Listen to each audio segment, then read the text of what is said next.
Fala, meus bacanas! Hoje eu vou estar trazendo para vocês o cara que é odiado por uns, amado por outros, o cara que motivou muita gente a gritar: vai pra Cuba, socialista de iPhone! Bom, eu uso esse Motorola aqui que tá até com a tela quebrada. Você não é comunista? Então vende tudo que tu tem e dá pros pobres e... Peraí, não, acho que foi outra pessoa que disse isso. Quem será que disse isso mesmo? Vá e venda tudo o que tem e dê para os pobres. Depois venha e me siga. Jesus, Karl Heinrich Marx. Sim, galera, hoje a gente vai falar de Karl Marx. Antropofágicos do YouTube todo, univos! Então, se você quer entender um pouco mais desse assunto, assiste esse vídeo até o final e já deixa aí o seu gostei, se inscreve no canal. Eu sou Leone Domingues e esse é o Antropofágico, seu canal de ciências humanas. Vamos lá!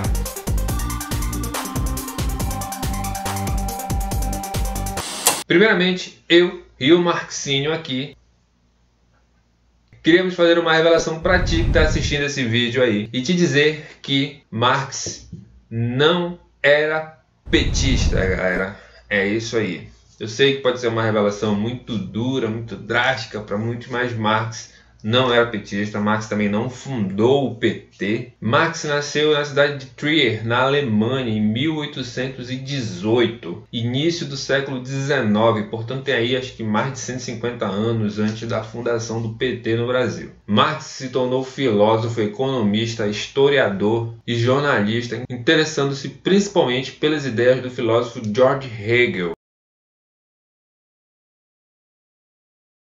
Marx obteve o seu título de doutor em 1841, defendendo a tese Diferenças da Filosofia da Natureza em Demócrito e Epicuro. Marx é sem dúvida um dos caras que a galera mais faz confusão, principalmente porque não leu, ou porque leu mal. Mas se liga nessa série de vídeos que eu vou fazer sobre Marx, que eu vou estar falando aqui dos principais conceitos dele, tudo que você precisa para arrebentar na sua prova. Primeiramente, vamos entender as influências de Marx, as consequências da Revolução Industrial, o desaparecimento do artesão, o surgimento da figura do proletariado, o surgimento do trabalho assalariado, a consolidação da burguesia como classe dominante, vão ter um peso muito grande na obra do Marx. E se você não viu o vídeo sobre a Revolução Industrial, o link está aí na descrição e no card aparecendo aqui em cima.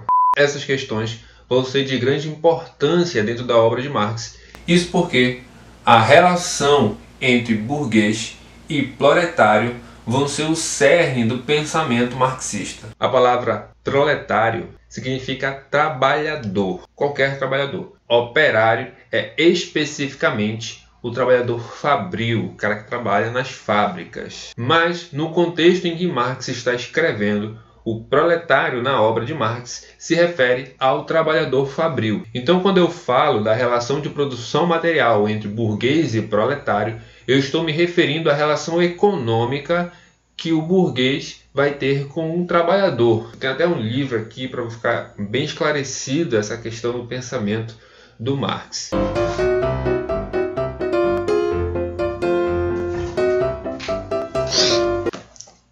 Nesse livro aqui, As Lutas de Classes na França, fica explícito essa questão da relação econômica, né, dentro de uma estrutura entre burguês e proletário. Mas isso é assunto mais lá para frente. Entre as principais influências de Marx está o filósofo alemão Georg Friedrich Hegel e o materialismo de Ludwig Feuerbach. De acordo com o filósofo Hegel, o conhecimento do mundo é ordenado de acordo com o movimento dialético, ou seja, entre dois elementos conflitantes. De um lado, a tese, do outro, a antítese ou antítese, e desse conflito surgiria uma síntese, uma terceira coisa. É tipo o final de Dark. Você tem o mundo do Adam, o mundo da Eva, que precisa juntar para formar o mundo original de novo. Schwarz-Weiß.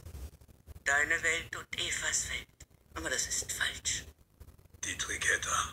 Como Hegel é um filósofo idealista, parte-se das ideias, do mundo das ideias, né? Daquilo que está ali nos conceitos, para então se entender o mundo concreto, o mundo material. Então, o mundo das ideias são a tese, né? E aí você parte para a sua antitese, que é o mundo concreto, o mundo real, o mundo onde as coisas acontecem. E desse confronto entre o mundo das ideias e o mundo concreto, surgiria então o conhecimento que retornaria para o mundo das ideias para aprimorar os conceitos. Então esse movimento dialético começa tudo de novo. Porém, influenciado pelo materialismo de Feuerbach, para quem o que deve importar, o que deve ser de principal na filosofia, deve ser a existência, o mundo, o homem, né, na sua existência e não uma essência primeira. Influenciado, portanto, por Feuerbach, Marx inverte a proposição hegeliana. Para Marx, se parte do mundo concreto, do mundo material, e esse então constitui a tese, para a antitese, que são os conceitos. Os conceitos então são a antitese, e da síntese que se forma desse encontro entre mundo material com os conceitos, surge o conhecimento, que deve retornar para o mundo material, mas não apenas para conhecê-lo, mas sim para transformá-lo. Resumindo, para Hegel, a dialética funciona assim: mundo das ideias, mundo material, mundo das ideias. Para Marx é o contrário: mundo material, mundo das ideias, mundo material. É a partir dessa concepção que Marx vai formular a sua teoria da história, onde as classes sociais, movimentando-se, são as responsáveis pela história transformar. As classes sociais são parcelas da sociedade, ou seja, elas são grandes grupos sociais identificáveis a partir da posição que eles estão dentro da estrutura social. Eu não entendi o que ele falou. Eu sei que isso é confuso, mas eu vou esclarecer para você isso daí. As classes compartilham, portanto, padrões, semelhanças, né, no padrão econômico, cultural e político. Eu vou te explicar melhor lá na frente essa questão de estrutura econômico-material. O que tem que ficar claro para você aqui é o seguinte: as classes sociais sempre existiram. Isso não é invenção da cabeça do Marx, como algumas pessoas dizem. O Marx inventou as classes sociais para dividir a sociedade. Não, Marx não fez isso. Ele apenas constatou a existência das classes sociais. Elas sempre existiram. Ele observou, portanto, que elas fazem parte da estrutura da sociedade, ou seja, da forma como a sociedade está organizada. Então, de um lado eu tenho uma classe, que seria uma tese. Do outro lado, eu tenho uma outra classe, que seria a sua antitese. Do confronto, da relação, da tensão entre essas classes, surge uma síntese, que é o modo de produção. Foi dessa tensão entre duas classes lá na Idade Média, de um lado o senhor, a tese, do outro o servo, a sua antítese, e do conflito, da relação entre esses dois, surgiu um modo de produção que era o feudalismo. No entanto, as classes se movimentando transformam essa história. Então, desse confronto, em um determinado ponto da história, a burguesia emerge como tese e surge então o proletário como sua antítese. E dessa relação, a história é transformada a partir de um novo modo de produção, que é o sistema capitalista. É por isso que o método de Marx é conhecido como materialismo histórico dialético. Materialista porque Marx parte da compreensão sociológica das condições econômicas, das relações existenciais, materiais da sociedade. Histórico por quê? Porque essas condições se modificam com o passar do tempo. Acabei de falar, existia um modo de produção que era a relação entre senhor feudal e o servo. E essas classes se movimentam, então surge um novo modo de produção. Então essas relações só existem num dado momento histórico. Por isso, materialismo histórico. E é dialético porque são o quê?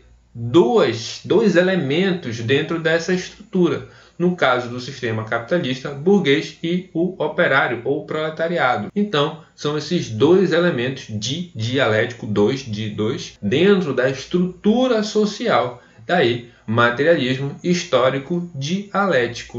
E eu fico por aqui, companheiros e companheiras, mas isso não é tudo, camarada. Então, se você gostou desse vídeo, já deixa aí o seu gostei, se inscreve no canal e compartilhe, galera. Não fique acumulando capital cultural para você. Compartilhe esse capital cultural com os outros. Clica aí num desses 2 vídeos que está aparecendo para você.